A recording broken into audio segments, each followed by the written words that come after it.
Hey everyone, my case study is on misinformation surrounding the Sandy Hook shooting. So what is misinformation? Well, it's false information presented and believed as fact initially, which is very important. It's extremely subjective and it's widely spread.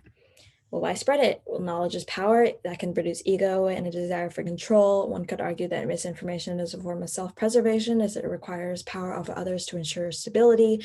It is in the interest of competing parties to ensure that the info they are arguing for is correct. Finally, there's a need for order and to maintain a routine in society, which can lead to compliance more often than not.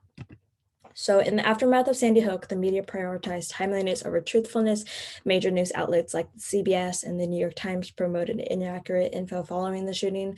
The shooter was misidentified as Ryan Lanza initially, which led to targeted harassment of him across social media platforms and on the internet. Many argue that Sandy Hook was staged by the government to advance a gun control agenda. They called themselves the truthers. This is a quote by one of the chief conspirators of the theory, who dedicated years of his life to exposing the government plot. He started a website and he released personal information about the victims and so on. InfoWars is a radio show and webcast. This is the host, Alex Jones, and the chief conspirator of the theory. He argues that the whole thing was a fake and that no one was killed at Sandy Hook, and he was eventually sued for emotional distress and defamation. This is Lenny Posner. He's the dad of the youngest victim of the shooting, Noah. He was relentlessly harassed by trolls and conspiracy theorists after his son's death. In an effort to placate them, he published his birth and death certificate and medical report, but they were deemed as fake. So adopted methodologies I've taken to this case study. I've examined articles from major Times newspapers, as the Times is widely known to be a national agenda-setting news outlet.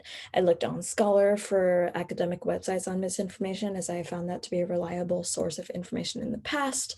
And I attempted to diversify my sources through various news platforms, as I know that's very important when looking at a controversial issue. Finally, I avoided social media altogether because the posts from there relating to this event aren't current at all, as this happened in 2012, and also I found better information on Scholar and the Times. So how can we fight misinformation? We need to consider personal sources of information. We need to commit to reading entire articles and not just the headlines before sharing them.